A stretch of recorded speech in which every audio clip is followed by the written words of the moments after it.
to episode 2 of BMD Cast. Today's episode we'll be going over week 1, recap of week 1 of NFL, week 2 of college football.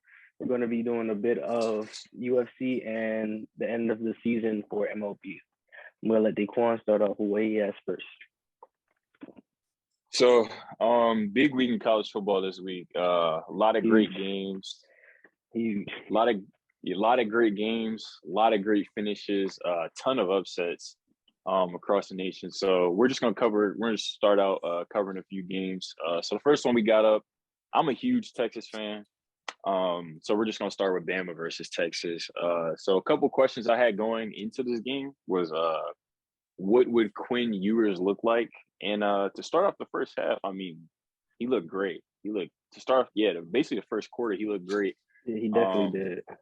Hit Xavier Worthy on a big deep ball that Xavier Worthy couldn't bring in. But he looked to really be ahead of the pressure that Alabama was trying to put on him. And then obviously, he gets hurt on an unfortunate hit. I don't think the hit was dirty. I don't think the Alabama defender purposely drove him to the ground. It was a regular hit. Yeah, it just ended up, it's just one of those things that happen.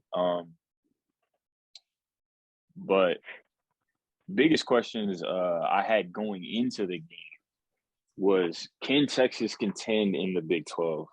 And I mean, from what I've seen, absolutely. Yeah, if Quinn Ewers comes back. Absolutely. Yeah, that's going to be key. It didn't help with Cord getting banged up too. Right. Hudson Card, I mean, his ankle was dragging by the entire fourth quarter. Yeah, which definitely affected his throwing because he really couldn't put weight on it. Right. And we were killing, Alabama's DBs are really not great. Xavier Worthy was having any time. He was burning really them the whole first half. He was having his way. Yeah, he was burning them the whole first half. Yeah. So actually, Alabama's outside on both sides is their on both sides of the ball is where they kind of fall short from the Alabama that we're used to seeing, because their receivers could not get no separation. None. And our secondary isn't really I've been a Texas fan my whole life. Our secondary really isn't. It is good. We're really fast. See, the thing that I think separates and gives me so much hope going forward for this team is, like I said, I texted during the game. I was like, this is the fastest Texas defense that I've seen in the last at least 5 years. Sideline to sideline. Definitely. Jalen Ford was causing huge problems. Demarion Overshawn, he's always been a stud athlete at linebacker. But, I mean, in the secondary, from the DNs, from our linebackers, this is the fastest Texas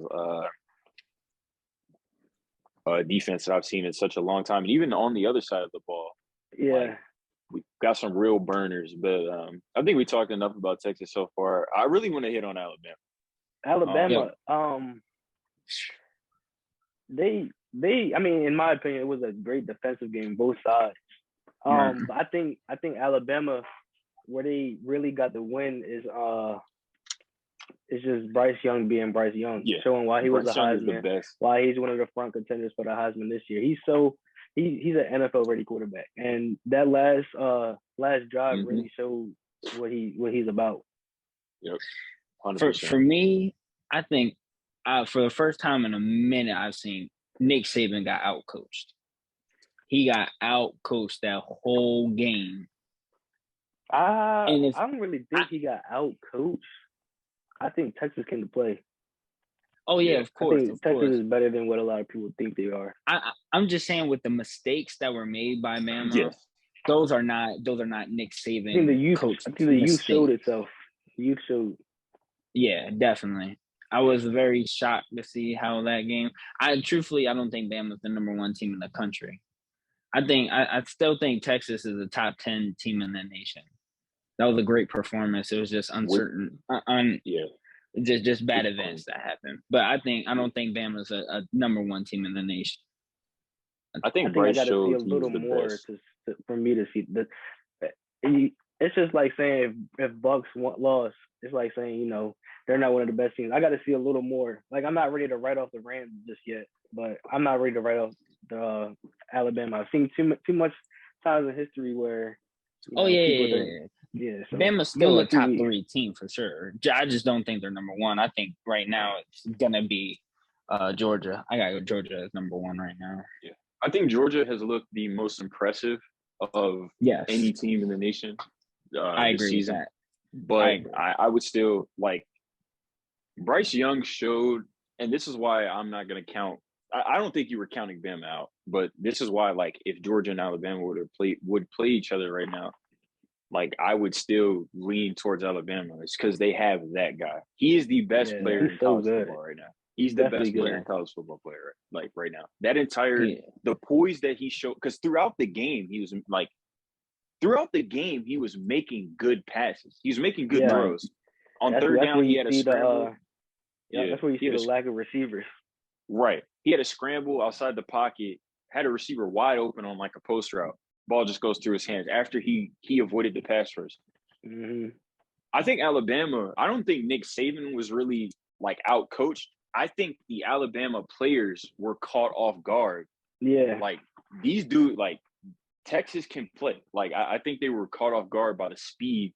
And Will Anderson had a very like uncharacteristically, because he's a premier edge rusher. Yeah. You can tell he was frustrated. Yeah. He was got in his own head. Yeah. He worked through it. He made a big play late in the game. I think it was either I think it was a sack he had late. Yes, it was a sack, because I was like, Hudson Card, you can't do that. But a lot of encouraging things. Great game between those two teams. You should, But, I'm definitely not taking away from Texas. You should definitely be encouraged if you're a Texas fan going forward. 100%. 100%. I have good expectations for that organization. Yeah. So the next game we're gonna move to is Tennessee and Pitt.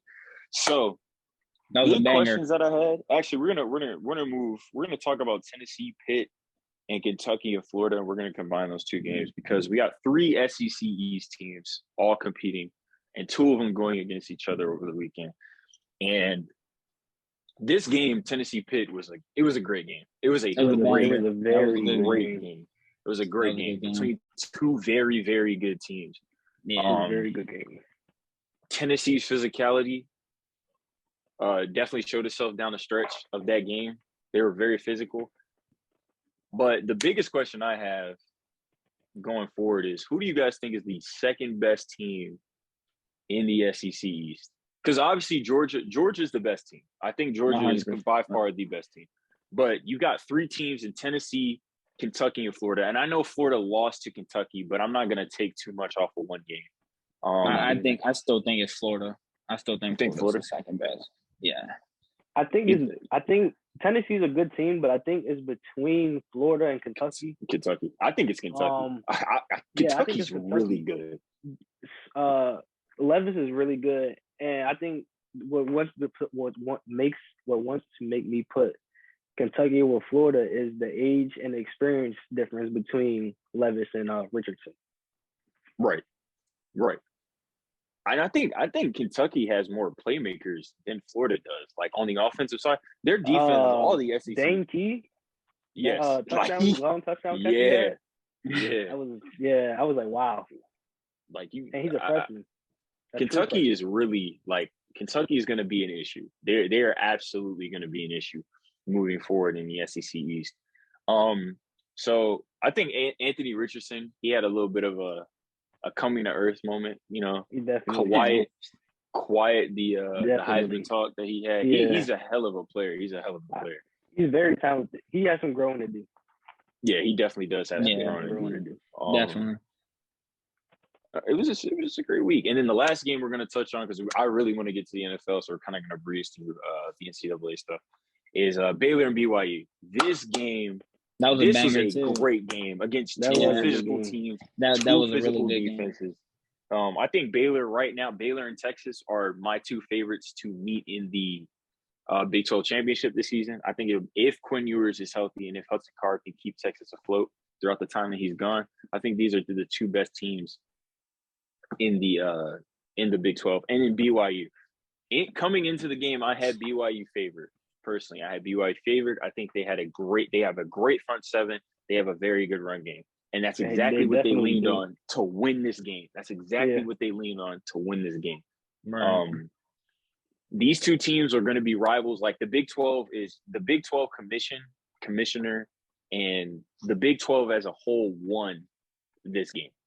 BYU showed itself to be a team that is worthy of stepping it up into like a true Power 5 conference like the Big 12 and a big name program. And these two are going to be rivals to come. Jaron Hall played a very good game. Blake Shapen, he played a very good game. Yeah, he definitely did. Right. Two young quarterbacks, not really young quarterbacks, but two very good quarterbacks. It was just a great all around weekend of college football. We're going to touch on more upsets next week. It was a lot that we want to get through throughout the show. So we're going to move on to the NFL with obviously the first one being the Rams versus Bills. So Mason, what was your initial thoughts on this game? I know we kind of talked off pod about it, but just go ahead and share what we thought about it. I think this is like this for every game. I think the first half for almost every game was just sloppy all around because it was the first regular season game, but it was like another real preseason game because none of these guys really played together. Yeah, I call week 1 the fourth week of the preseason. Yeah, fourth week of the preseason. Yeah, that's what me and my parents were saying because the first half of almost every game was just sloppy. And that was the same thing with the Bills and the Rams. Initially, seeing the Bills come out, and I think, what was it, the first drive they go down and score a touchdown, I believe. It was just at first you just look at that offense and you're like, damn, this is it. Josh Allen, it's gonna be a year. And then it just, calmed down, and then, at halftime, I don't honestly, to me, it's only week 1, but I don't think the Rams did look impressive at all. They had their defense did help them out, but outside of that one touchdown, it was an abomination in the second half, and Josh Allen proved why the Bills should be Super Bowl favorites and AFC favorites. Josh Allen looked like an MVP caliber. Besides the 2 picks, the 2 picks were just great defense. One was the receiver's fault, and then the other one was a great play on the ball. Right. But other than that, the Bills just look dominant. It's week 1, but I think if I'm the Rams, the way that Stafford played and the way that Jalen Ramsey looked, I know he's facing Stephon Diggs, but still, I'm not panicking, but I'm a little concerned. But it's only week 1, so we'll see. We'll see down the line. I took about 3 things from this game. That was Von Miller's impact to the Bills' front 7, which was definitely. It's gonna really improve their defense. I actually took 4 things. The defensive backfield for the Bills' first test without Trey White. I would consider it a success. I think a lot of Cooper Kupp's yards came in garbage time. But other than that, I think they prevailed pretty good. Higbee had their next highest yards and receptions with 5 and 39. So you don't really worry too much about that, at least as of right now. Of course, they're going to eventually miss White. But the next thing was the Rams O-line. I think they're going to miss Whitworth. You can't really replace him, especially right now. But if they don't get that straight with that, Matthew Stafford's decision making and his elbow is gonna be a tough couple of weeks until they get that straight. And then mine was also Jalen Ramsey.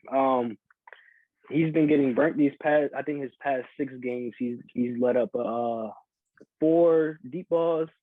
I know he let up a perfect passer rate to Josh Allen on Thursday, and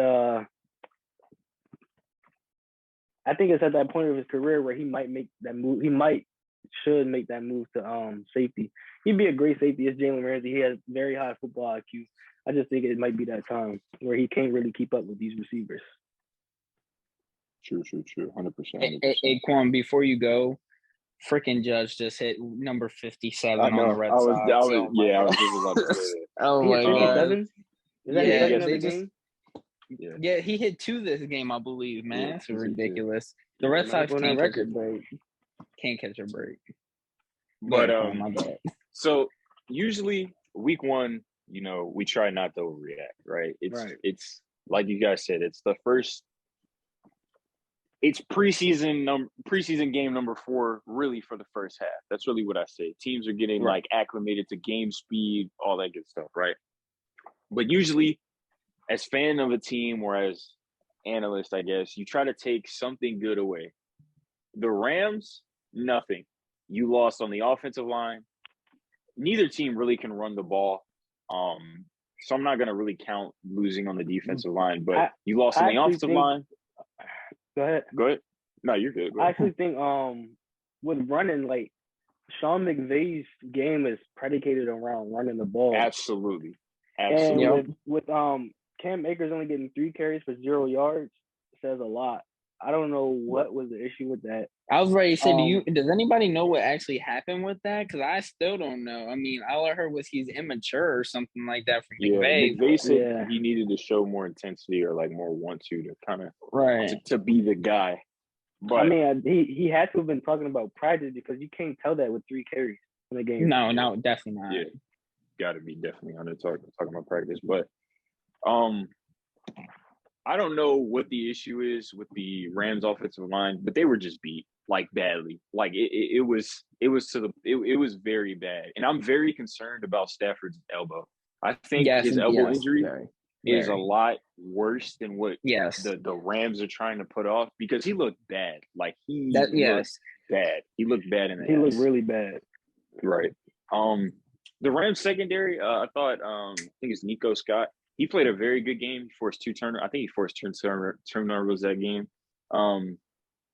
So he played a very good game. But Jalen Ramsey, I want to focus on Jalen Ramsey because I usually don't try to dig into players and pay attention to how social media treats certain players. But I think it's very interesting how Jalen Ramsey, who is supposed to be the best cornerback in the NFL, right? That is what he is widely considered to be, the best cornerback in the NFL, right? Can continuously, over and over and over again, get burnt. In the Super Bowl, if Aaron Donald does not step up, if Aaron Donald's on the team, he gets burnt. He's burnt for a touchdown and loses a Super Bowl, right? Against Mike Evans, he got fried. I forgot who the other receivers were. Probably should have looked that up. But 4 of the last 6 games, like you said, he's given up a touchdown over 20 yards.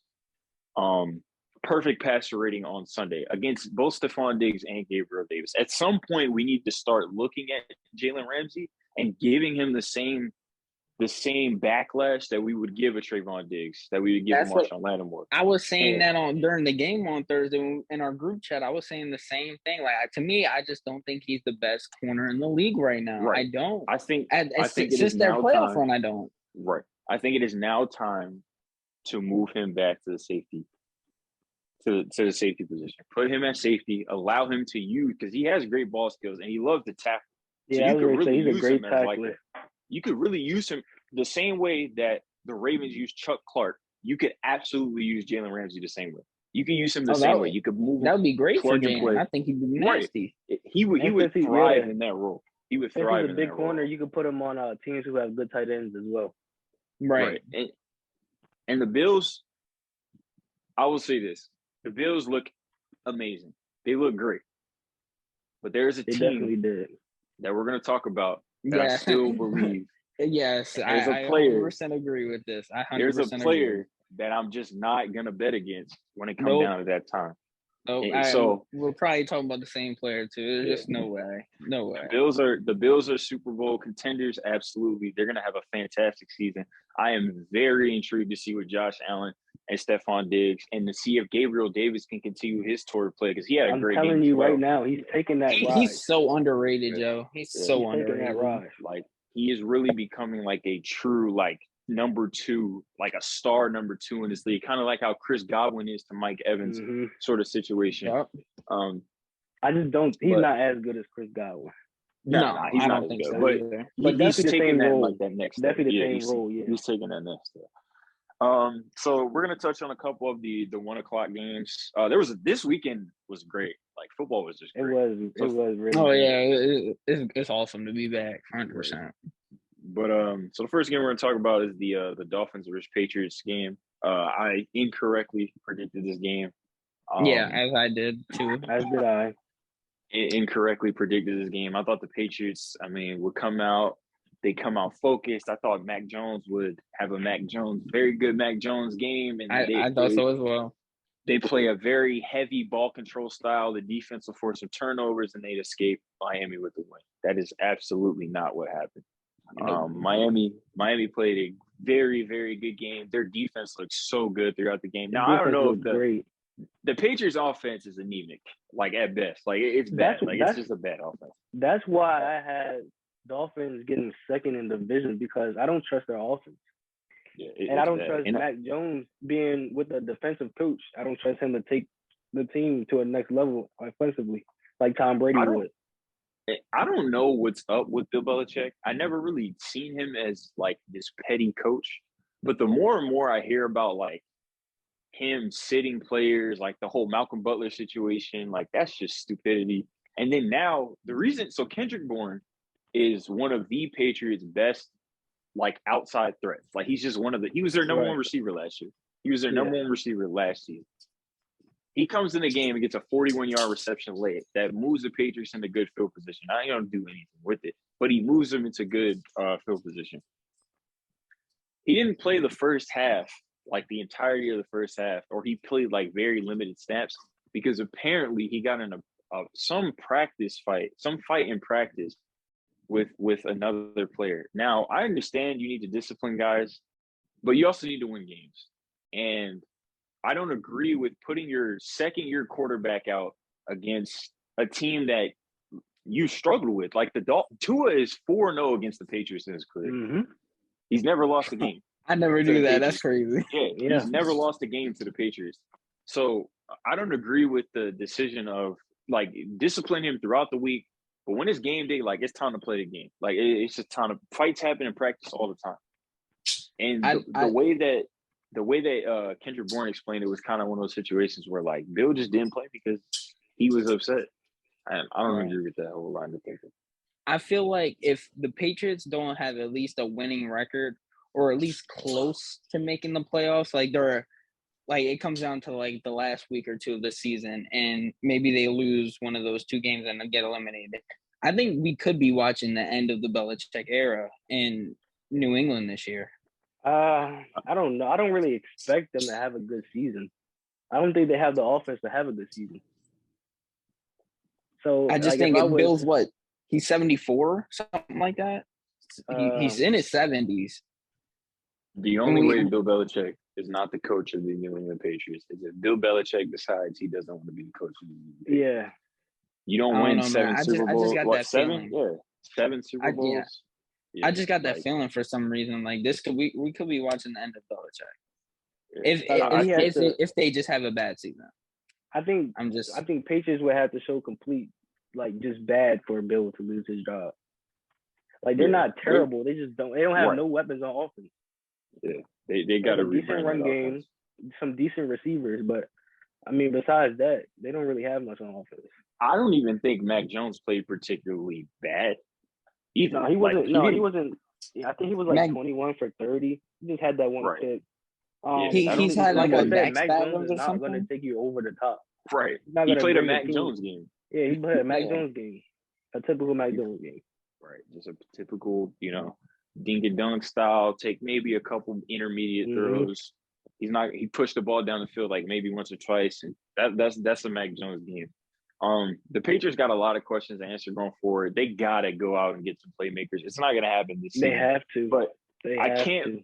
It's so hard to really evaluate Mac Jones when he has really no one to throw to. He has no one to throw to. When Jacoby Myers is your best receiver, right. He's probably like a 3 on a lot of teams. He can't really do much with that. Right. Tyreek Hill's debut with the Dolphins, it looked good. Man, did you see Tua underthrow him by like 20 yards? Yeah, I know it.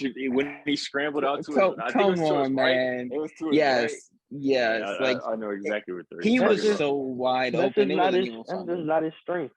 I think if who's their coach? John blank. Go ahead. You can keep talking. I'll look it up. I don't know why I'm drawing a blank. If they just play the Tua strength, you talking about Miami's coach? Yeah, Mike McDaniel. Yeah, Mike McDaniel. If Mike plays the Tua strength and keeps the keeps things between 10 and 20 yards. Let it get in the playmakers' hands. You have Hill, Waddle. You saw Waddle score that long touchdown.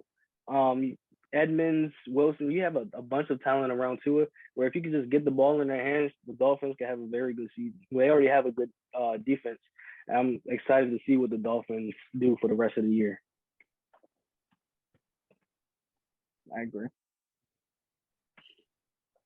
I think so. What I was really evaluating from the Dolphins as I realized that they were going to win the game was how they're going to run their offense. Like, what is this Dolphins offense going to look like? Are they going to have Tua trying to push the ball down the field to Jalen Waddle and Tyreek Hill, and he didn't work like the intermediate routes with like a Mike Gesicki or something like that? And it seems like their offense is going to be a lot of out routes, a lot of crossers, but not like necessarily deep crossers to Tyreek Hill and Jalen Waddle to like get them out in space. And I think that's going to really benefit Tua. He played a very good game. He played a smart Tua game. I'm not overly impressed with Miami. I mean, they did only score 20 points. The Patriots defense is very good, though. So very good, yeah. I'm not overly impressed with Miami. I think they went against a team that has no type of offensive firepower, even though I did pick the Patriots to win this game. They had no offensive firepower. But I need to see over the season how the Tua and Tyreek relationship really, really develops. If those two guys can get on the same page, because Tyreek did prevent Tua from throwing. I don't know what Tua was doing when he threw that one pass where Tyreek ripped it away from the Patriots defender. I have no idea what that pass was. Tyreek made a great play and was able to prevent a turnover. But things like that is what I need to see going forward for me to really believe in this Dolphins team and to believe in their speed. Because they should absolutely be one of the best 5 offenses in football. Like one of the best 5 offenses in football. They have too many playmakers. They have too much speed on their offense. Their defense looked very encouraging, though. Their defense looked very encouraging. They did a very good job, even though the Patriots are, like I said, very bad on offense. There are things that you can take away. They're very fast on the back end. They're very fast on the linebacker spot, and they're very fast and very mobile at the defensive line spot. So they're going to be a good team going forward. Still not overly sold on this team being definitely not sold. I just think they'll do better than last year. Right. They're going to have a big test on Sunday against Baltimore in their home opener. Yep. Right. That's going to be a test right there. All right. So just to keep moving through the 1 o'clock schedule, the next game was one of the best games of the weekend. I told you guys the Lions are going to be way better than what people think that they're going to be. They're going to be in every game that they play this season. We got the Detroit Lions versus the Philadelphia Eagles. I'm still not sold on Hurts. I'm not either. They had a tough time scoring early in the game and late in the game, and a big time. That's a big reason why the Lions started to come back towards the end. But like, you're going against one of the worst defenses in the league, and you can't put the ball in the air consistently. And he went like 18 for 32, I believe. That's a little over 50%. No touchdowns. Yeah, 56% completion. If you want to grow, you got to show the growth against teams like this. I just stand the same. His run game is it's just like him and Lamar. Their running ability makes the team dynamic. But as far as taking the team to the next level, as far as like the playoffs, I don't have faith in them. I will say the Lions look really good. Like, to me, bro, you put Bryce Young on the Lions, they're going to the playoffs. You put Bryce Young at the Lions offense. The Lions, they're going to the playoffs. Sunday really. If I could like show what I thought about the Lions, it would be Sunday. Great offense, bad defense. Swift went for like 150 total yards. Amon St. Raw caught a touchdown. St. Brown is really good. Is hard. Chark was really good. Yeah, he's good. Chark was good. I like the Lions offense. This is Jared Goff. He had like he definitely had under 100 yards in the first half. The Lions receivers weren't doing him favors, though. They were dropping. He did throw a couple of good passes. They were dropping balls. They were definitely they were dropping balls, so they weren't doing him a bunch of favors. But go ahead. I still don't have faith in Jared Goff. I never did, but I feel like I don't know if they'll finish bad enough to where they can get a Bryce Young. I think Seahawks might grab him. I think I that don't. too. Hey, but we'll get to the Seahawks game later. I don't know. Well, yeah, we'll get to that. That's all I have from Um, this game. Oh, I did think mention Jeff Okuda. He showed some promise, and I like yeah, that.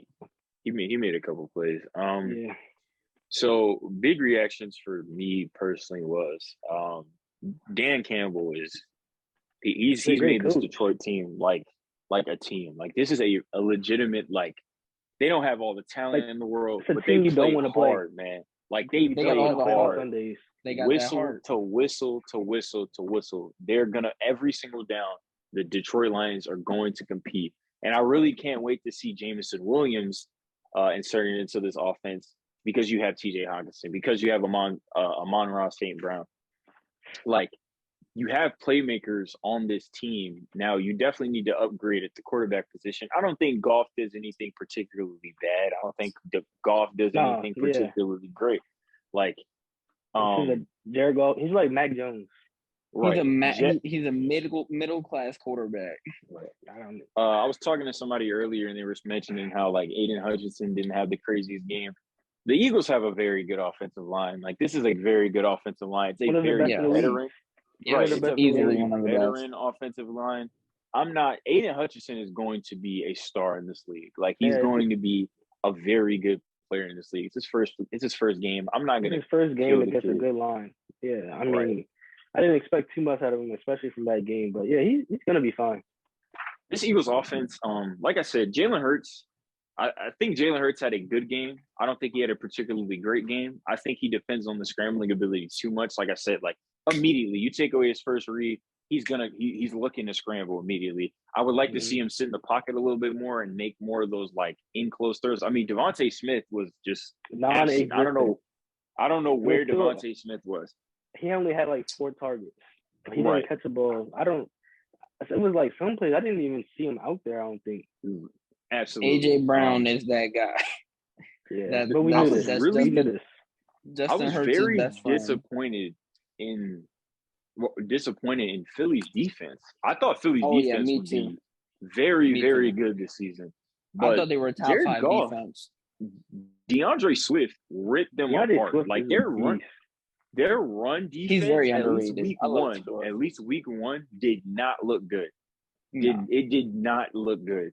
So I was very surprised by that. Even on the back end, like Darius Slay, he dropped the interception. He had a decent game, but everyone else on that Philly defense was getting torched, and they have guys in that secondary that can play. That's why I thought they were going to be so good. Maybe it's a continuity thing. Maybe they'll get better throughout the year, but they didn't show what I expected to see from them. So continuing our week 1 wrap up, we got a couple more games here, so we're going to finish up with a quick roundup of the Giants and the Titans. This Titans offense is abysmal. It's terrible.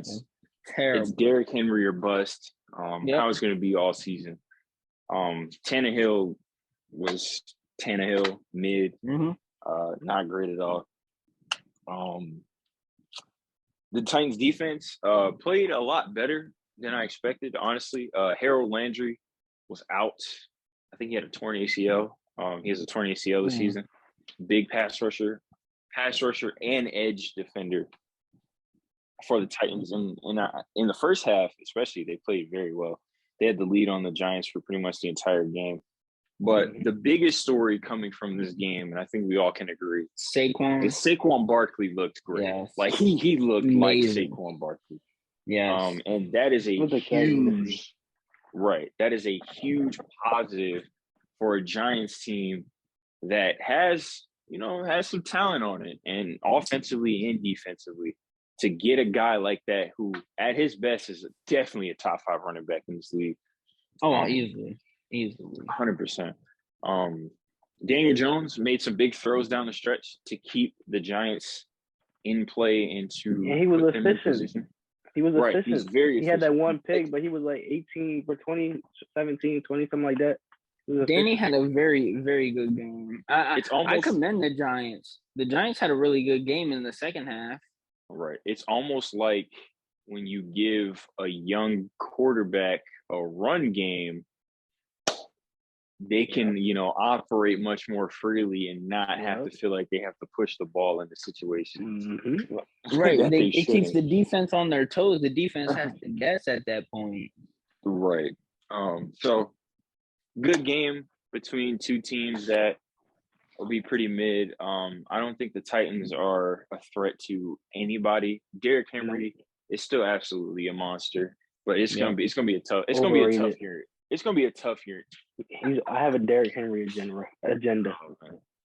It's gonna be a tough year in Tennessee. It's gonna be a tough year in Tennessee. I feel like, I agree, and for that reason, I just feel like they should start Malik.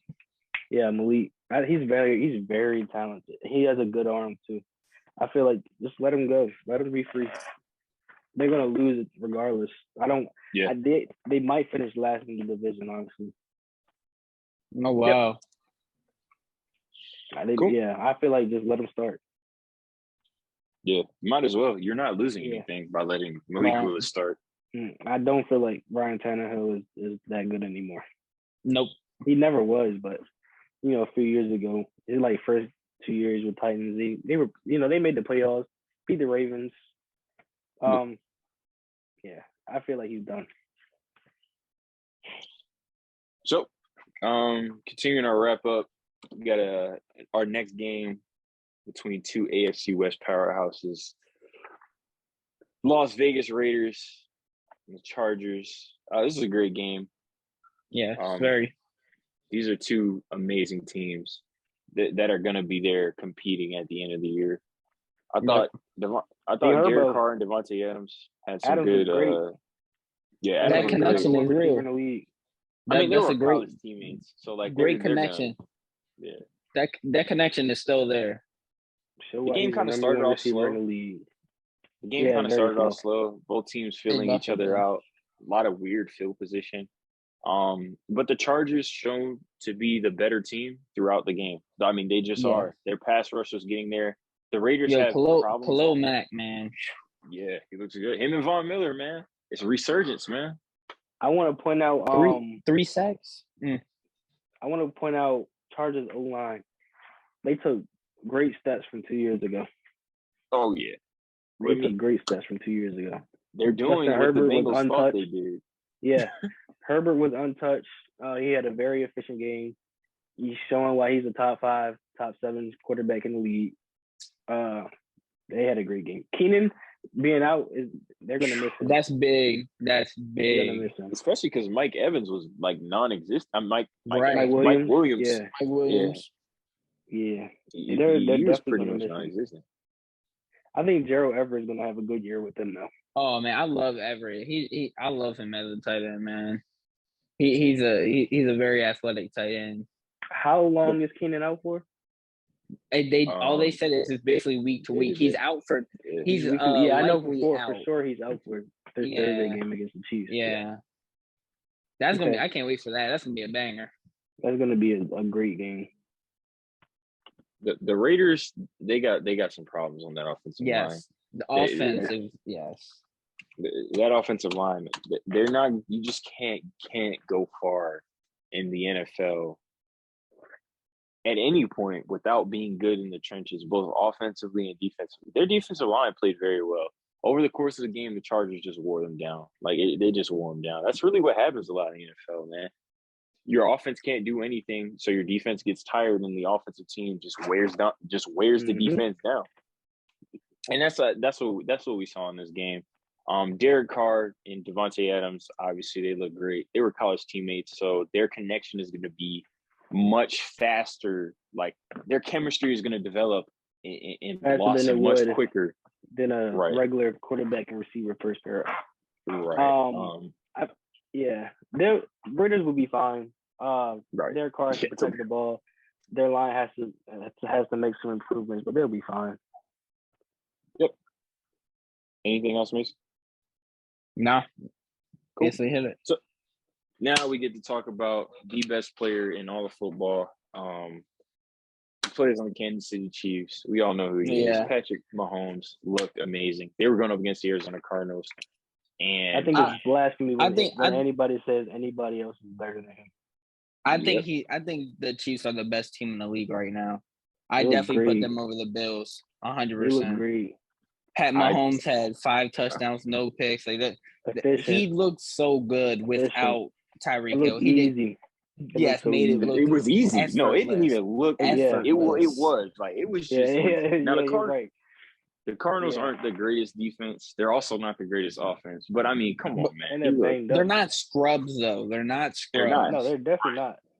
Right. That's why it was just to see what they did against them. Like, man, like if you really don't think Mahomes is that guy, like, and y'all know me, like I'm the one of the biggest haters in the world of Mahomes, but I gotta give him props where it is. Like Mahomes is Yeah. the best quarterback in the league right now. Like They would have this scored dude is just 58 unbelievable. points if Juju didn't fumble.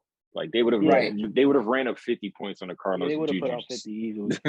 Yeah. That ball he threw to Kelsey and between 3 Oh, Cardinals man. defenders was beautiful. Over Matt Vigil. Yes, that was And that's beautiful. why he is our MVP vote. Oh, I like what I saw out of Isaiah Pacheco. Oh I yeah, think I was Pacheco, just gonna bring him up. I think Edwards-Helaire's job is in trouble. Yeah, it definitely is. I thought so. I thought so when they drafted him. He looked like a little Tariq Hill out there. He looked exactly alike. What's our thoughts on Kyler? How do we feel Kyler did this game? Obviously, DeAndre Hopkins is not playing right now. So that's It's a I feel very like it was a lot of. I feel like the Chiefs defensive line was getting to him. Was definitely getting back there. I still think Kyler's a very good quarterback. I feel like he didn't play much in the preseason. I don't think he played at all. You know, first week things. I like to grade him better next week, next 2 weeks. I love Kyler. I think Kyler Murray is a hit or miss type. One game, it you know, he can hit one game where he's just on, and there's another time where it's like, man, like it's a bad game, and that's not all his fault. I'm not gonna just put the blame on him because obviously he can't make the wide receivers catch or the running backs run, but I do think it didn't help them not having a run game. Right, exactly. I do think Kyler Murray at times is hit or miss. And I think this game was I expect James Conner to step their game up. James Conner in that line to step the run game up.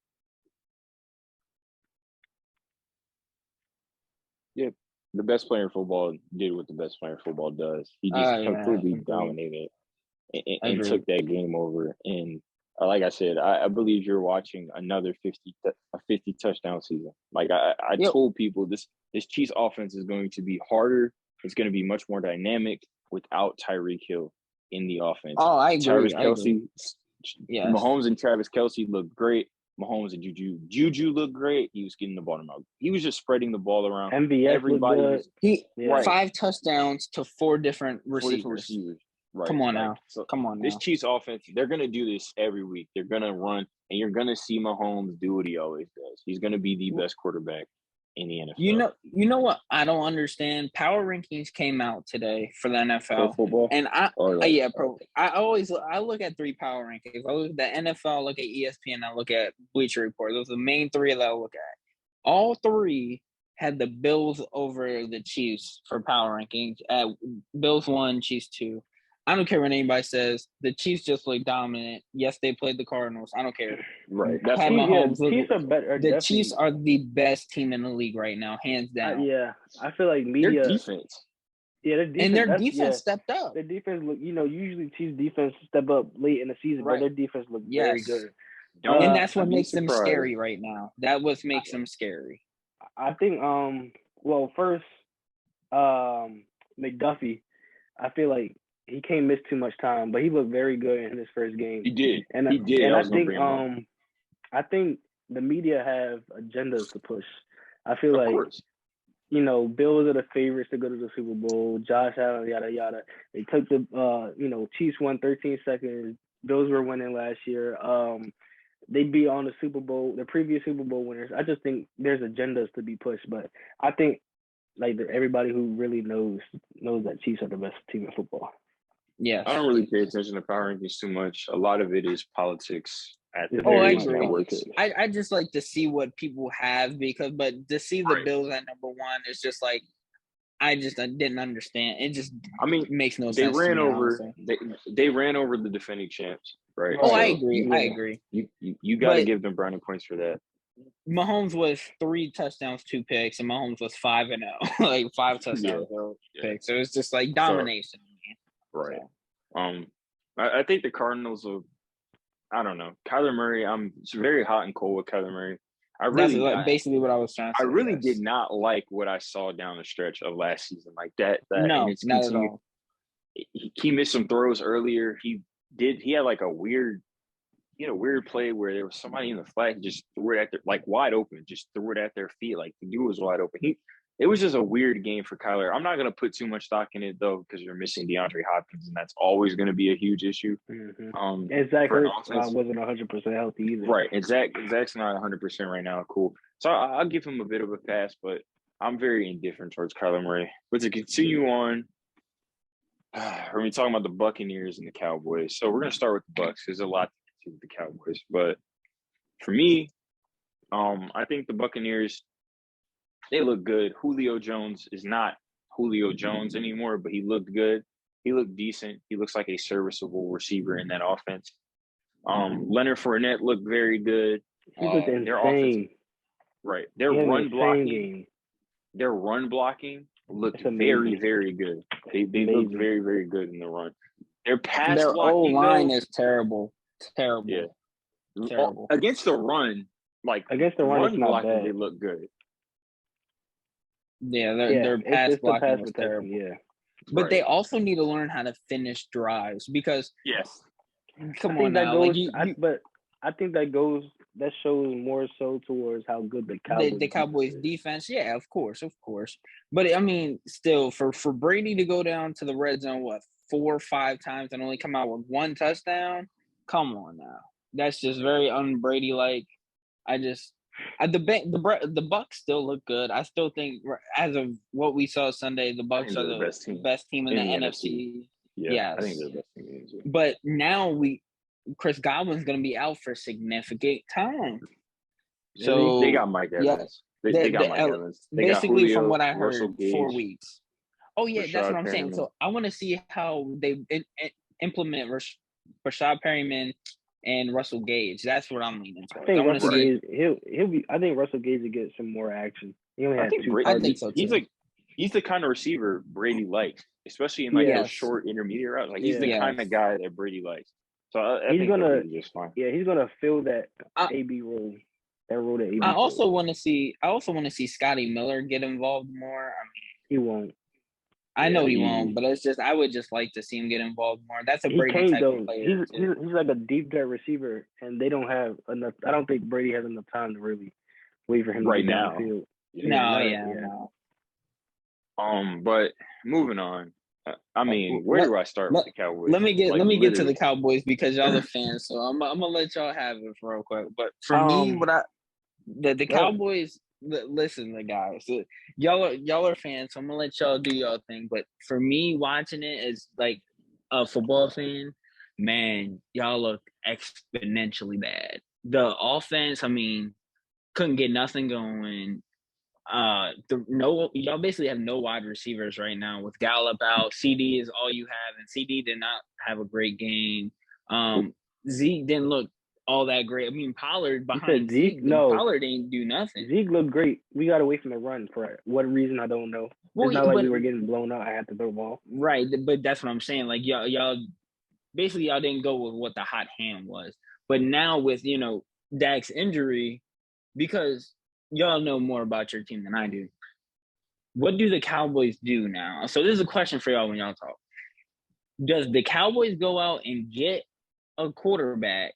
Because y'all have the number 1 tied for first, the easiest schedule in the league. So if y'all can still make the playoffs. And Dak's out for they say 6 weeks, but Jerry Jones came out today and said 4. We don't know the truth. I don't know.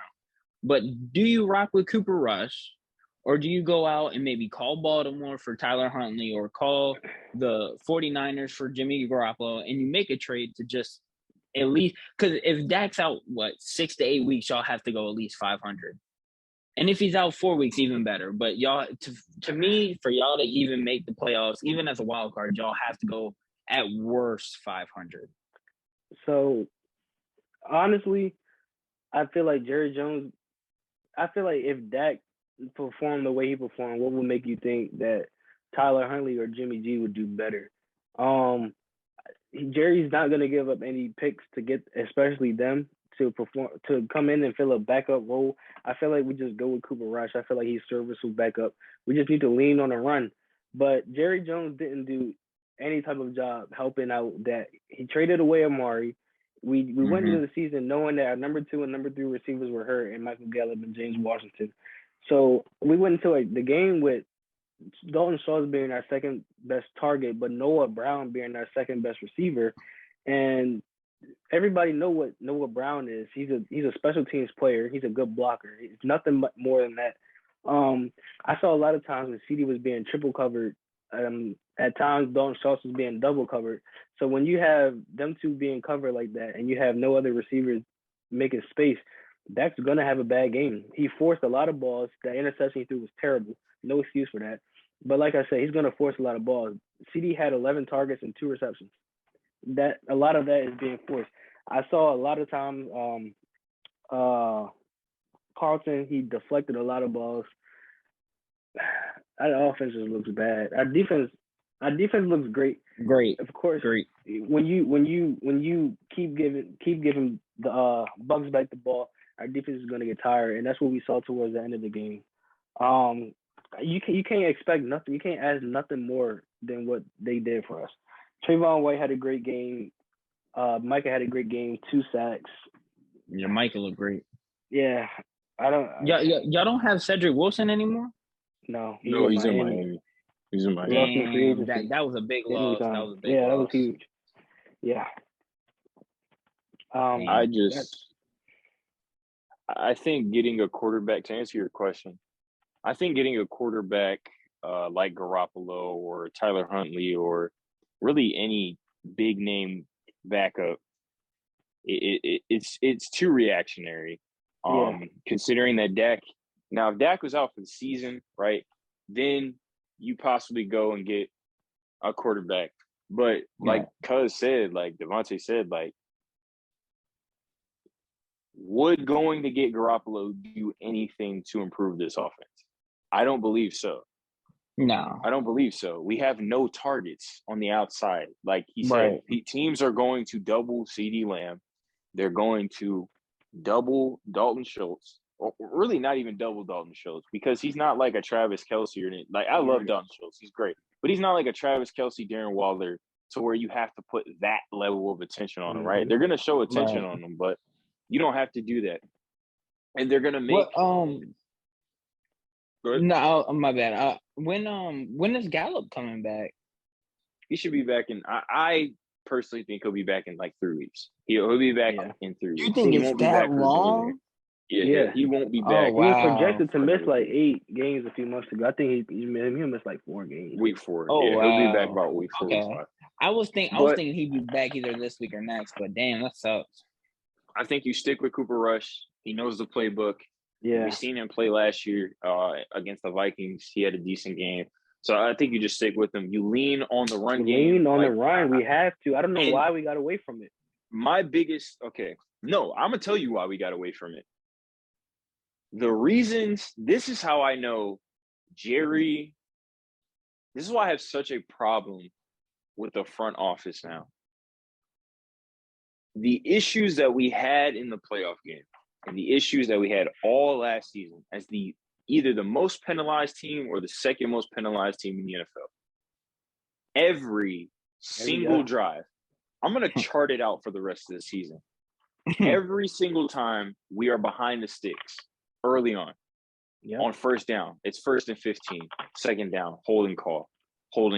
Terrence Steele got the hat trick of offensive lineman penalties on one drive. Yep. One drive, false start, holding. He got something else. It was like false start. He had 2 false starts, I think. Yeah. And it's not even like you can bench him because he's a good lineman. Exactly. And these are issues that come from the same core. Jerry Jones does not care about this team winning anymore. He does not. Money is not. Amari Cooper's contract could have been restructured for $15 million. $15 million. Lyle Collins could have been re-signed. And we still would have been able to keep Gallup and Cooper. Yep. And CD. So the excuses, I'm sick of them. Dak Prescott played terribly. He missed some throws that he shouldn't have missed. But at the same time, I don't blame him. I really don't. The offensive line can't protect him. The receivers can't get open. CeeDee Lamb dropped at least, I think he dropped 2 passes. There was a slant that Dak hit him where if he catches it, it was like a third down. He catches it, he's going to still be running right now. So it was just a total failure on the offensive side of the ball. The defense looked great. People were talking about Leonard Fournette running the ball all over him. When you're on the field as much as they were and your offense can't do anything and you keep making stops, it's going to demoralize that side of the ball. So I don't blame them for nothing, man. Michael Parsons balled out. Trayvon looked very good in coverage. Mike Evans made an amazing catch. They threw the ball from the far hash. Right. Yeah. The far hash all the way to the back end. Like, that's just an amazing play by 2 amazing players. With the slight push off. Right. Yo, when did y'all move Micah from middle to edge? We moved him all over the place.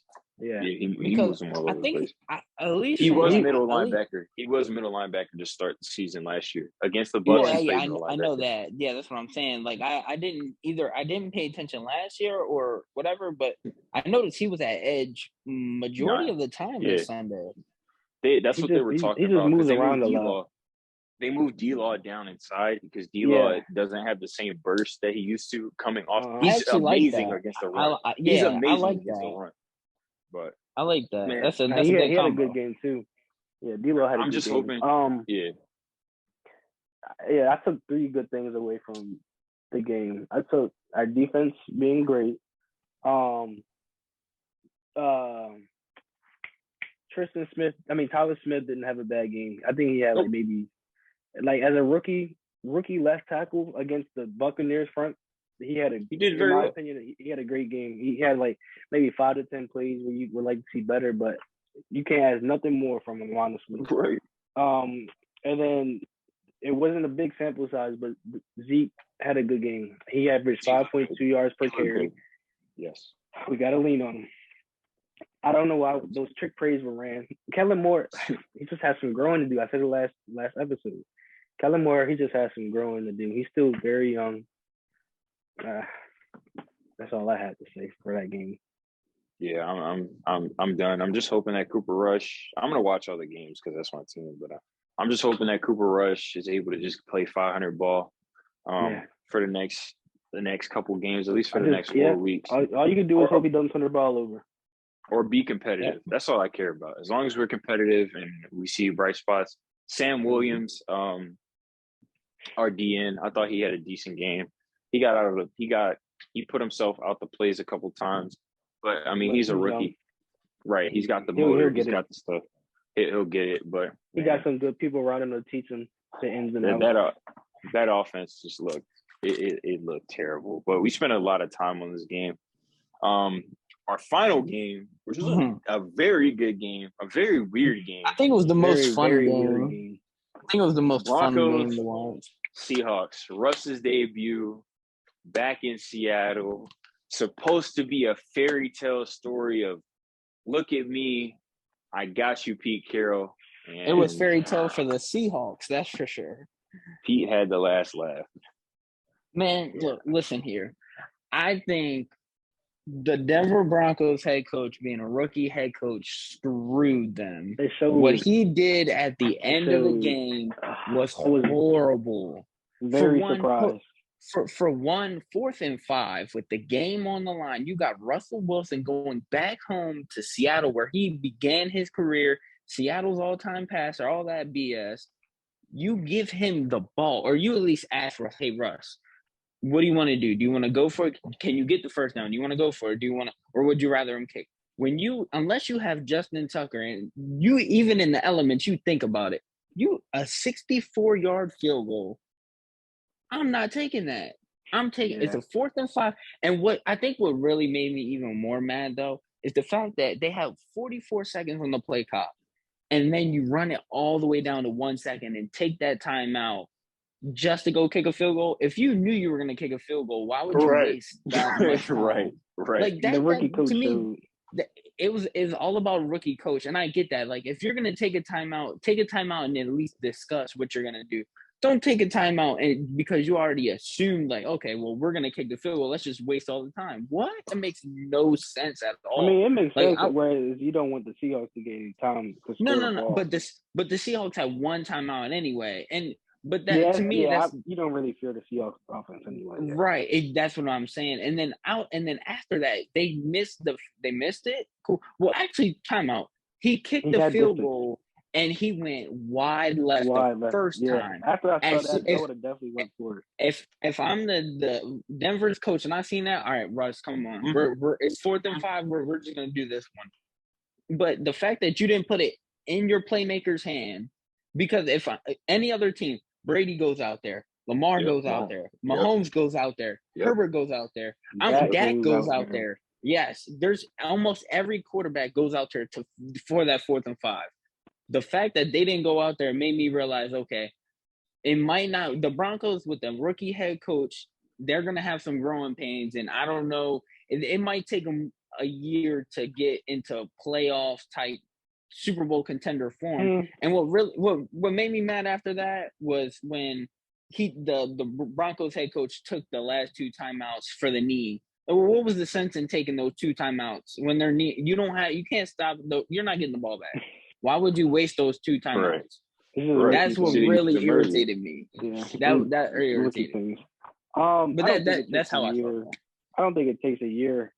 I think Broncos shot themselves in the foot. They played a very undisciplined game.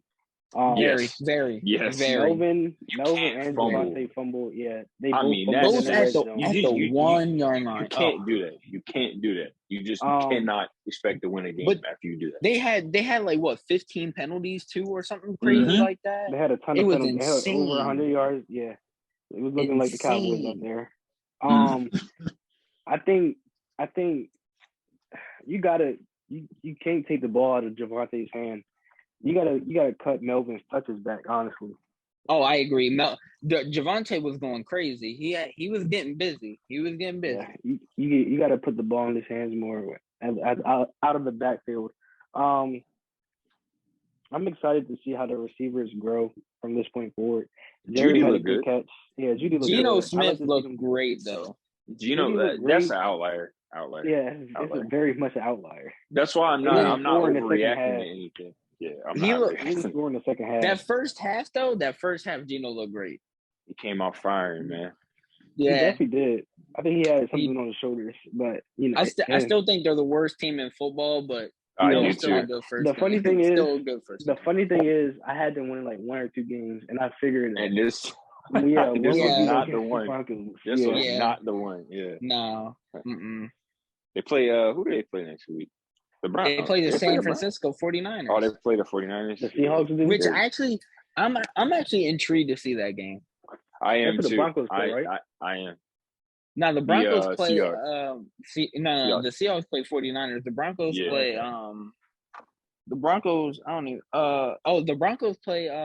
The Cardinals. I think. No, they put it. That'll be interesting. Texans.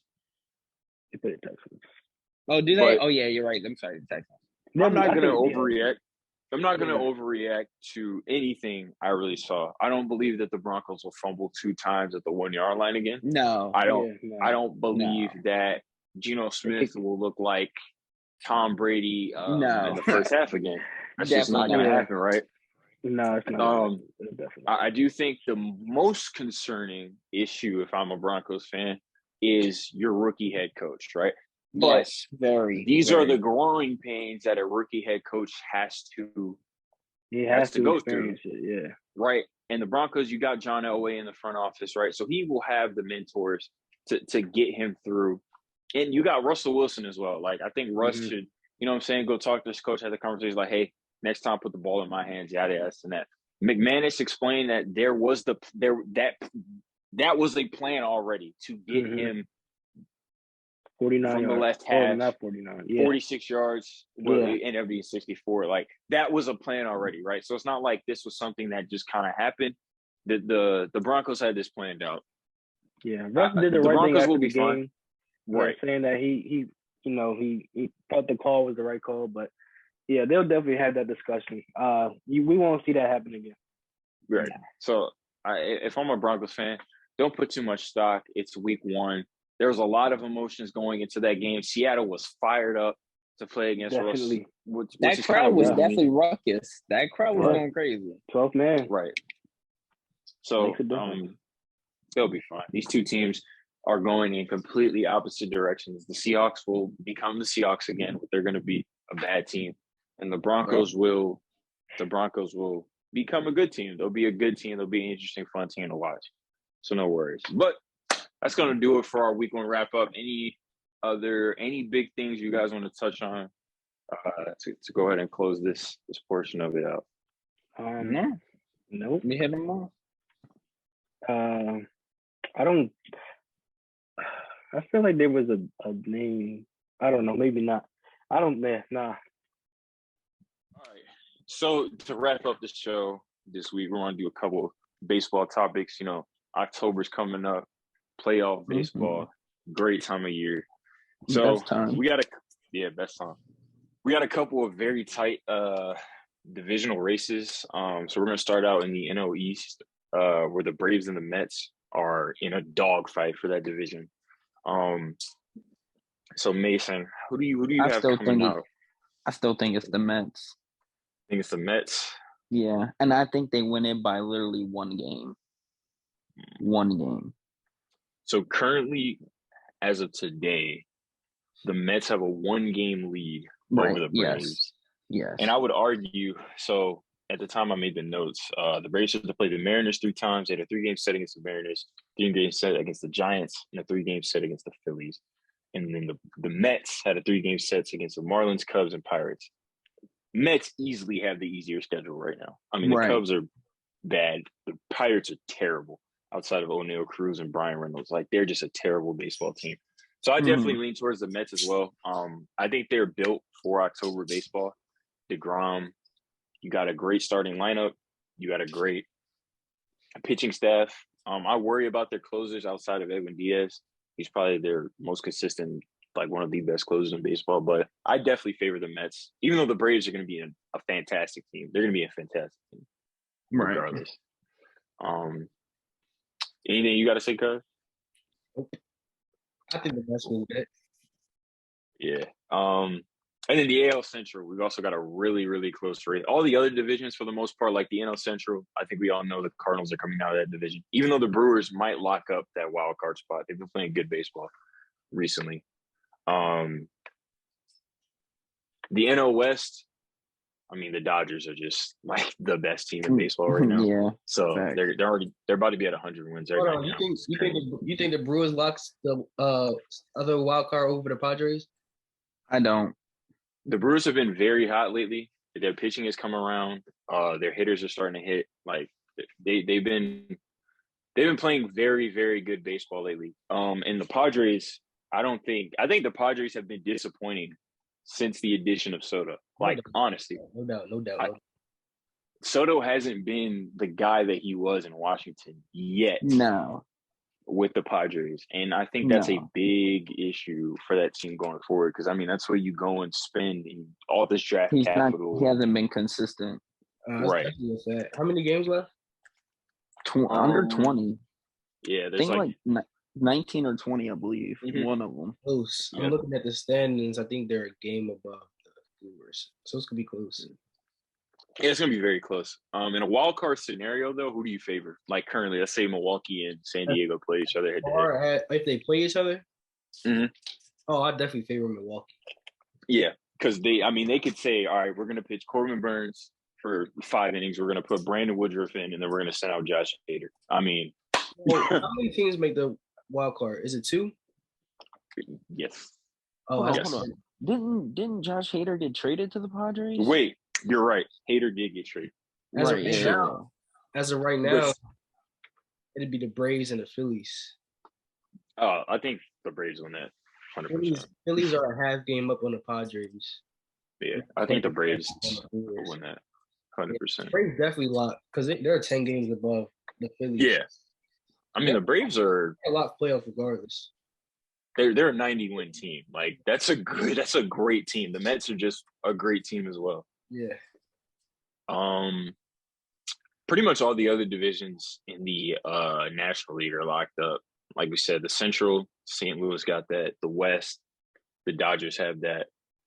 And then moving on to the American League, there's really only one division right now that I would say is close. I know that the Blue Jays currently are 4.5 games behind the Yankees. I don't think they'll. I don't foresee them coming up and catching us.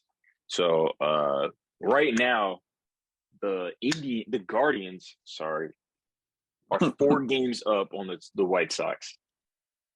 I think the White Sox has just been disappointing though.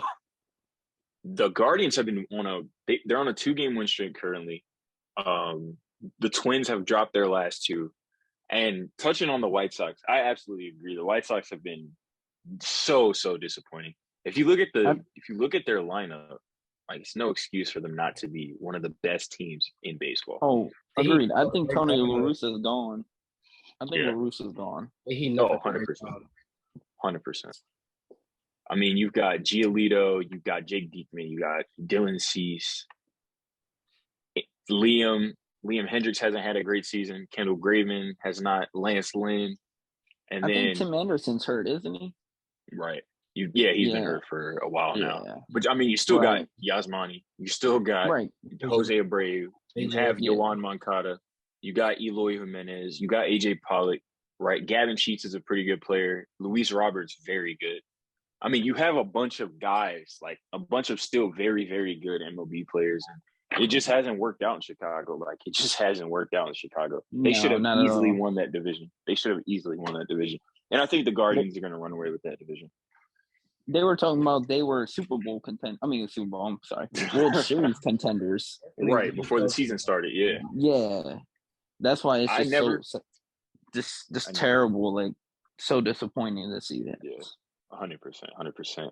They're one of the most disappointing teams in baseball. And kind of the segue into that, I think for me personally, like the 2 most disappointing teams in baseball this season were the Chicago White Sox and the Blue Jays. I remember preseason, the Blue Jays were like a super favorite to not only win the American League East, to win the American League. Like people were already writing them into, the World Series. They were saying this lineup is going to put up just a ton of runs, and it just hasn't worked out that way. I mean, Vladdy's had a decent season. Not the same year he had last year. He's not playing at quite that MVP level. Matt Chapman, until late, wasn't really hitting the ball well. Like, he hasn't been hitting the ball well. Same thing with Bo Bichette.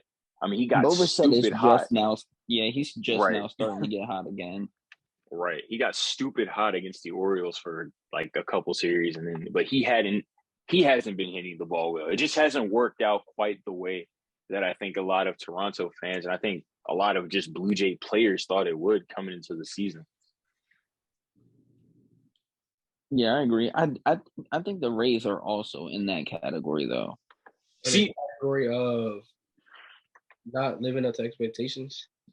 Yeah. I think because Tampa Bay, they were in the World Series in the COVID year, the 60-game schedule. Oh yeah, I understand. But I don't think people expected them to Right. Oh, I didn't expect them to be World Series contenders, but I definitely expected them to be at least wild card / playoff contenders. I mean, they still are, but they're just not as dominant as once were.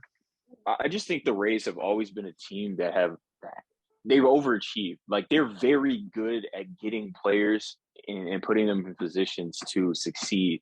And a lot of the times, like, when players play for the Rays, they just absolutely overachieve. And I think this year, like, you can tell they're a well-managed team, well-coached team, very good defensive team. But, like, Wander Franco is still good. But he's not having the season that he had last year, right? So a couple of the guys that were having, like, very great season last year, they're just having good seasons, right?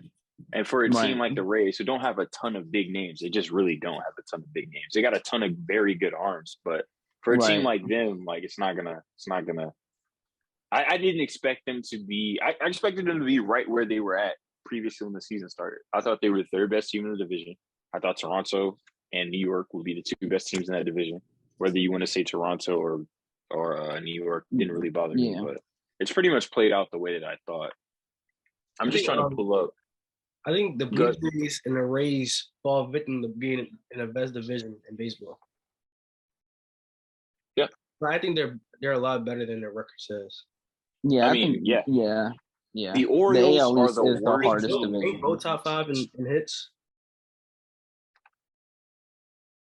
The Rays and the Blue Jays? No, I say ain't both top 5 in hits. Like total hits on the year? Yeah. I can look that up in a second. I'm not sure. I'm right but I mean, that's what I'm saying though. Like the Orioles are the worst team. Actually, no. Wait, it's not the No, Orioles. I was ready to say stop playing. It's the Red Sox. It's the Red Sox. They're like the worst team in our, and they've got Bogarts. They got Xander. They got Rafael Devers is 5 games below 500. Right. Rafael Devers is just one of my favorite players, period. Oh yeah, I agree. As a Red Sox fan, I am truly worried for next season because I truly don't think JD Martinez is coming back. I think he's done in a Red Sox uniform. Yeah. And I feel like it's going to be a rebuild year unless, the unthinkable can happen and they can land Judge, which I doubt. But I see the next 3-4 years going to be really bad for Red Sox. So what do you guys do with Devers? They got to resign him. I think Rocky rebuild. I think Rafi stays, and I think Xander's gone because that's what I was about to say. Like, yes, Rafi's younger. He's almost a top 5 MVP candidate almost every year. You don't see him in a Juan Soto type situation? I hope not. I really hope not. It is possible.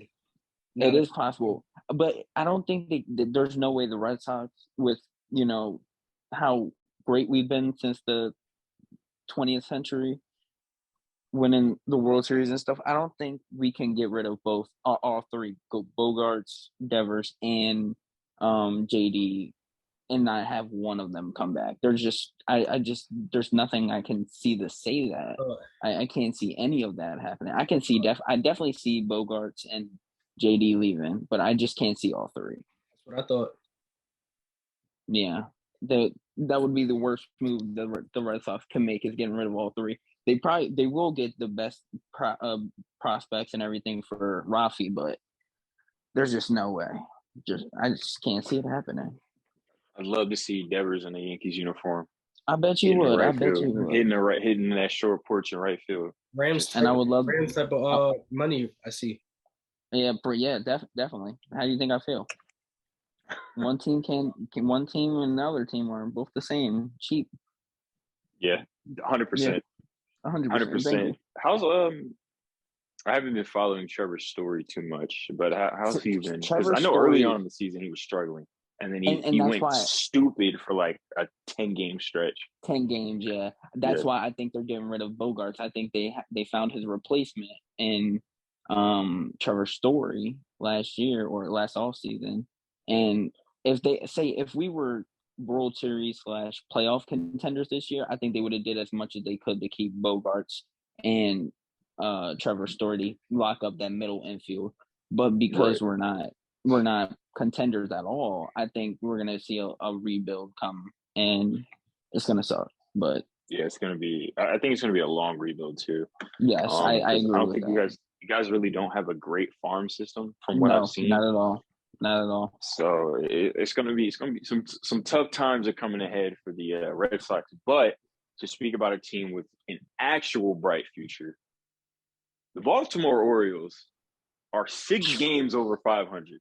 I don't think anyone thought that would be the case this deep into the season.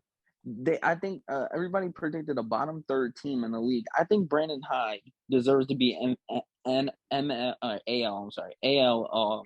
manager of the year if they can stay above 500. If they're 83 and 81 or whatever it is. Yes. I'm usually very opposed to the idea of a team like a manager or any type of manager, coach, whatever, winning an award like that where their team isn't in like first place. But the Orioles have massively overachieved. Like Oh, massively overachieved. And they're to young be in guys September. Oh right. man. No, go ahead. Yeah, I'm sorry. Go ahead. Go ahead. And they're young guys like Adley and Gunnar Henderson. Like they look good. Like Adley's been hyped up for the longest time. He's been hyped up for the longest time. He looks good. Being in Maryland, and not being able to watch the Red Sox too much and only being able to watch the Orioles majority of the time, I love Gunnar Henderson, man. I think he has a better, brighter future than Adley Rutschman, and I think Adley Rutschman is going to be better than Buster Posey. Yeah, and that's like high. Adley, that's high praise. High praise. Adley is an absolute monster. Their pitching staff, it's young. They're good. I still hate the whole thing that they did in left field because I think Camden Yards is one of the best ballparks like across Major League Baseball. It's one of the best beautiful ballparks. Beautiful.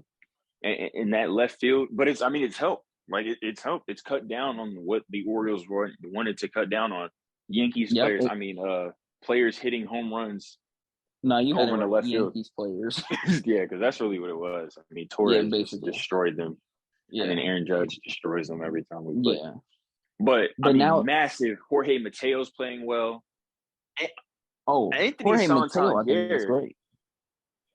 Santander, I didn't even see it. He has like 28 home runs this year. Like very, very much. Right. He's been hitting very well and hitting for a lot of power lately. So if I'm an Orioles fan, I'm majorly excited. But what? Yes, very much. But with the Orioles, truthfully, with the Orioles, it comes down to one thing. They have to spend money in the offseason. Oh, you have to get a superstar, like a true superstar. I think player can't be Cedric or Trey Mancini. Right. No, yeah. Those can't be. And Cedric's a great player. He's a great I love player. Cedric. Yeah, you guys know I love Cedric. Be your best player on the team. Yeah. 100%. Right. And I do think what helps them out is I think the left field wall being as crazy as it is now, I think that's going to bring in a lot of more star pitchers because I think they're going to see that and be like, okay, it kind of is now a pitcher's ballpark. And the Orioles now they're starting to get better. They're they're ready to win. So I think that'll bring in a lot of new star pitchers, And but they also they need veteran bats. They need somebody who's been to a playoff, to a World Series, and just elevate this team. I mean, their vet right now is Rougned Odor. And the best thing he's known for is knocking out Batista, yeah. That's all he's known for. But they need, to me, if I'm the Orioles, it might be a stretch, but I'm calling Carlos Correa next year. Just for a 2-year deal. Something short. Nothing long, short. Aim for the stars, man. Aim for the stars. They definitely do need a big time star to build around, and a young star. I would go get a Correa, a Bogart, a guy who's generally younger to grow with your core of Adley and Gunnar and all your young pitchers that are coming out of that farm system. Right. I mean, even if I'm the Orioles, I'm going to take a long shot and just call Judge. Just be like, look, buddy, if you're going to leave the Yankees, you want to play them 19 times a year, come to Baltimore. Now, the Orioles are cheap. That'll never happen, right? But they have to reach for the stars, as you said, and go get somebody with name value. Right. They've tried to do the whole long haul rebuild and build through our farm system and get our young guys playing time. And it's working. But now you're making the transition from, all right, we're one of the worst teams in baseball with a bunch of young talent to we are a legit, when people don't just see us on the schedule and be like, okay, that's 3 wins. No. You're now a real threat to teams and stuff like that. Now when you play the Orioles, you're kind of like, okay, this is a real baseball team. They're nothing this crazy. Isn't the same Orioles. They're going to play hard. They're going to try to hit. They're going to play good defense. That's what the Orioles are going to do. So, exciting times coming to Baltimore. I agree. At least for your baseball team. Thank you. And buddy. Moving on. Thank you for that. Moving on. We're going to do a quick UFC 279 wrap up. Hamza Chimaev. First fight we're going to cover, Hamza Chimaev fighting Kevin Holland. I mean, It went how I thought it would. It went exactly how I thought it would, faster than I thought it would. Nah, I knew Shemaev. You thought he was gonna do that? Shemaev is the type of guy and the type of fighter to where if he doesn't respect you or feel like you can do anything with him, he's just gonna bulldoze you. That's like, fair. and you could see that in the fight with Gilbert Burns. He respected Burns. That's fair. He respected Burns. So after a while, it became more of a chess match. He realized, okay, this guy's a little different than Jared Milshart and all the guys that he fought before, where he just kind of knew, like, oh, I can bulldoze him. Kevin Holland has nothing for Hamza. Literally nothing. He had nothing for him. No. He fought Nick. It would have been worse if he fought Nate. The only issue for Hamza would have been on the initial takedown, the guillotine threat. That would have been the most dangerous part. You hear that from Kevin though?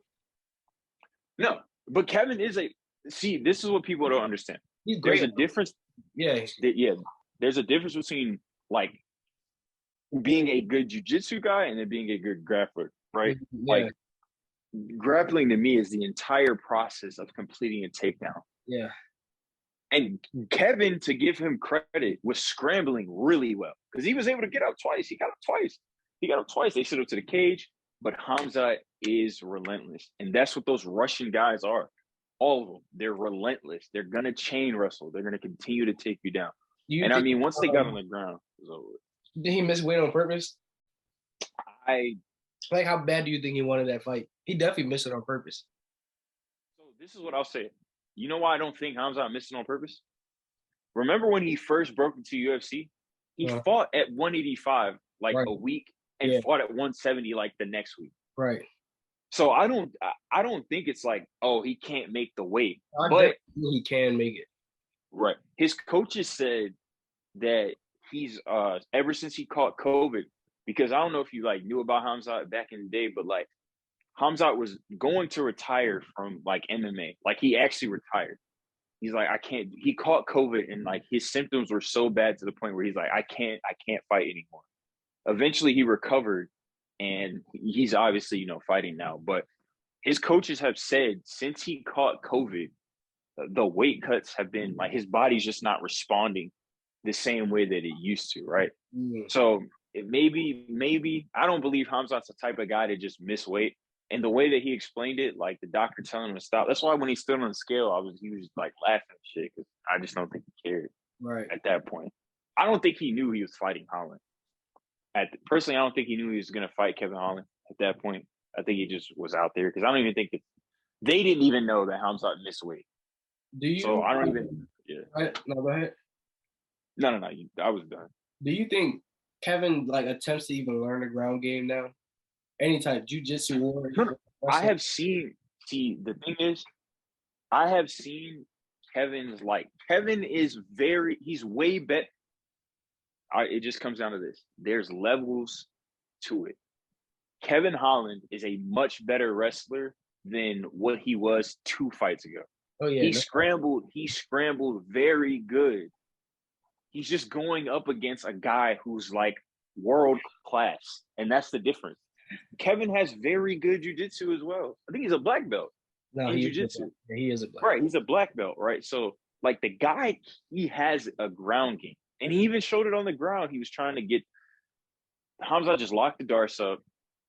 Kevin was doing all the right things to try and get out, pretty much doing all the right things to try and get out. He just was going up against a guy who's world class. And that's just the difference. There's just levels to it. And I just believe that Hamza is not only levels above Kevin technically, he's just way stronger. Definitely stronger. He's just way stronger as well. So you add those two things up, it's just a recipe for Kevin Holland getting absolutely ran over. Hamzat should fight. This is not going to happen. His next fight should be against Colby Covington. That is the fight to me. That is a fight to me. They should do it in December or early January. Hamzat took no damage against Kevin Holland. None whatsoever. Do that fight. But they're not going to do it. Colby's not going to fight Hamzat. He's not going to fight him. He's not going to fight him. 100%. Who do you see him fighting next? He'll probably fight. See, that's the thing, though. I would. At what weight? That's where I'm They'll stuck at. fight at 170. They'll fight at. I think Hamza's going to fight at 170. What I personally want, I want Izzy to win versus Pereira. Easy. Now, I think we'll get into. I'm not going to say what I think was that fight. We'll get into it when it comes around. I want Izzy to beat Pereira, right? He beats him. Then I want Hamza to tell Dana he wants to fight for the 185 belt. I don't think Dana will have any problem with it. And the only reason I don't think Dana will have any problem. Now, the question then becomes, what do you do with Robert Whittaker? Because I believe Robert Whittaker deserves a title shot. Again, he just ran. The only other person Whittaker can fight is Costa. It's like Whittaker and Izzy is like a Alex and Mark situation. They're just so much better than everyone else. Like, they're so much better than everyone else in that division. So they're gonna keep fighting over. Like, Whittaker is gonna destroy Paulo Costa if they fight each other. He's gonna do the same thing to Vettori. He's gonna destroy him. Yeah. He destroyed Cannonier. He destroyed Vettori. Like, just he's gonna end up fighting Izzy again anyway. So if you're the UFC and you want to shake it up a bit, right? Let's say Pereira loses, you give him Robert Whittaker. So now you have a different fight, and you let Hamza Chimaev go up to 185 and fight Izzy for the belt. And I think he destroys Izzy. I did too. At a heavier weight, he destroys him. Easy work, right? Now you got a new champion at 185. Now you can do all this new stuff. Because at 170, right, I don't think Colby Covington necessarily is going to fight Hamza, and I don't think he wants to fight Hamza. I don't think people realize Colby hasn't beaten a top 5 guy in years. His next fight, I don't even know what his next fight may be. Maybe Bilal or Gilbert. I want him to fight Gilbert. You say you want him to? Because I think Gilbert wins that fight. Oh, I do too. I just don't understand how Colby hasn't fought Gilbert yet. I don't understand how he hasn't fought him yet. Like, Gilbert's been in that division for a while now. Top ranked. Colby hasn't fought him yet. Top ranked too. Right. Because I think I favor Leon in the rematch. I favor Leon. Yes, I favor Leon again in the rematch. Too. I had Leon winning the first fight. I don't see Leon losing for not like a while, like not like a 5. If he fights Hamza, he gets demolished. You think so? Absolutely. Hamza is like the worst matchup for Leon. He's like the worst matchup for Leon in that division. It's like the worst matchup for Leon in that division. Yeah, I'm looking at the rankings. He's the only problem I see for Leon. I think he hurts everybody else. I think Colby would be a problem for Leon because of his aggressiveness, but also this is the thing. Like, Kamaru is a much more technically sound, like, yeah, understand, like, okay, he got knocked out. Cool. Kamaru's more technically sound in the striking than Colby is. Colby has a lot of awkward striking. It comes from a lot of angles. And I think Leon is the type of strike. We're talking about something completely different. But I think Leon is the type of striker that's tailor-made to catch Colby when they're on the feet. Now, if Leon can't keep Colby off of him, there's going to be a problem. Definitely. There's going to be a problem, definitely. But I think Leon's tailor-made to beat Colby. But we're getting off topic. To go back to 279, Li Jingliang was absolutely robbed. Yeah, he definitely got robbed. It was just a bad weekend for Lee. You don't get to fight Tony Ferguson. I genuinely felt bad. You're right. You don't get to fight Tony Ferguson, the biggest person, the biggest star that you ever fought. I understand how he fought Hamza, but Hamza at that time was not the star that he is now. The biggest star that you ever fought in a co-main event of a card, and you don't get that fight, then you look great. He looked fantastic in that fight. Against a weight class above. Against a guy who's 10 pounds heavier than you, who's good. Like, Daniel Rodriguez is a good fighter. Like, he's a good fighter. He's got a great jab, as you saw in the fight. I thought he won the first 2 rounds easily. Like, there's no debate that he won the first 2 rounds. The third round, I was genuinely shocked when they said he didn't win. it's one of the worst robberies. Like, a lot of people call fights robberies that are close fights aren't robberies. Like Right. that second Max Volk fight. Right. That's not a robbery. Like, it's a close fight. It's a toss up. This was a robbery. Like, this was absolutely. I don't think it was particularly close. Me either. It was 2-1. Yeah. Like 2-1. Like 30-28. Maybe 2-1. I don't like the third round could have went either way, honestly. Right. I would give D-Rod the third round just for the fact of, like, you could visibly see that Lee was just kind of like chilling. He was just kind of chilling throughout the third round. He probably was for sure that he won it, honestly. Right. The jab was landing for D-Rod. So I would get – but Lee had a terrible – I don't think this should affect his ranking at all. Lee was the biggest loser that should have been a winner of this card. I don't think they would do that. Right.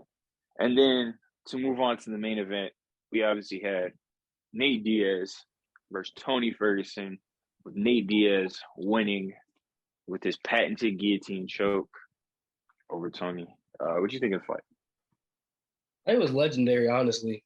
But I also think Tony needs to give it up, unfortunately. Yeah, I think if he looks like that against Nate, I don't know who he can fight. Yeah, I don't know how he would look against any top 10 in the lightweight or welterweight. Welterweight. Yeah, he like the only guy I can see him possibly fighting is Robbie Lawler. Like, that's it. Like, that's the only guy I can see him. That would also be another legendary fight. Yeah, but they're so. But they're so over the hill. Like, it's over. Like, they're so over the hill right now. Yeah, I'm looking at the top 10 for welterweight, which he's fighting right now. You got Vicente L, Jorge L, Sean Brady L, Wonderboy L, Jeff L, Bilal L. No, he loses. Bilal Muhammad beats him. Yeah. Bilal beats him. Gilbert L, Hamza obviously a L, Kobe L, Kamaru L, and champion Leon L. Yes. Tony's done. Tony in the fight, he looked slow. The leg kicks were landing, but everybody kicks Nate.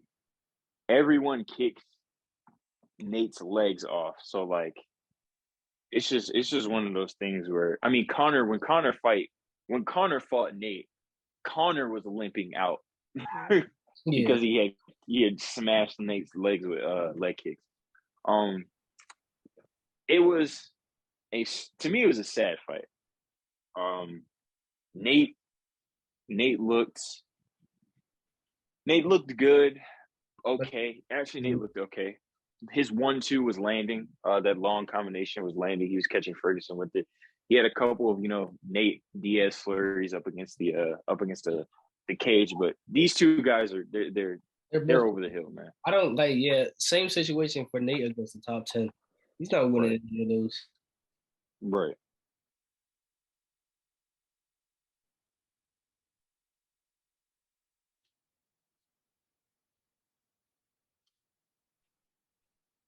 I think my audio cut off for a second. But I think these two guys are done. I would still love to see the Nate versus Connor 3. I still think that's a decent fight. I would definitely favor Connor. Definitely a moneymaker. Right. I would definitely favor Connor to win that fight. But I still think that would be a decent fight. But Tony needs to retire. Yeah.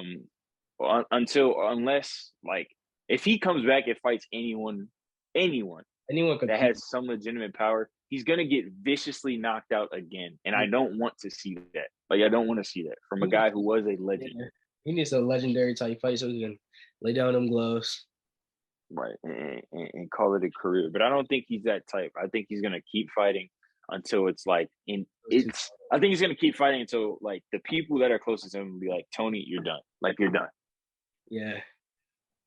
So I mean, UFC 279 to me, there really wasn't any major takeaways other than Tony needs to retire. Hamzat's just better than pretty much everyone else that he fights, and Li Jingliang was the biggest loser of this card. Anything for you? One thing. It was good to see Johnny Walker come back with a win. Oh yeah, 100%. He looked good. Johnny off the pills looked okay. Yeah, Johnny. Yeah, that's the only thing I took away other than the other things. I mean, that's it for me. You got anything, Mason? Did you watch the fights? No, I didn't watch the fight. That's why I let y'all do that one. L podcast member, bro. Come on, man. You gotta start watching them. You gotta start watching them. But I think that's gonna do it for me. I ain't got nothing else. All right, so that'll be all for the second episode. We'll see you guys next time.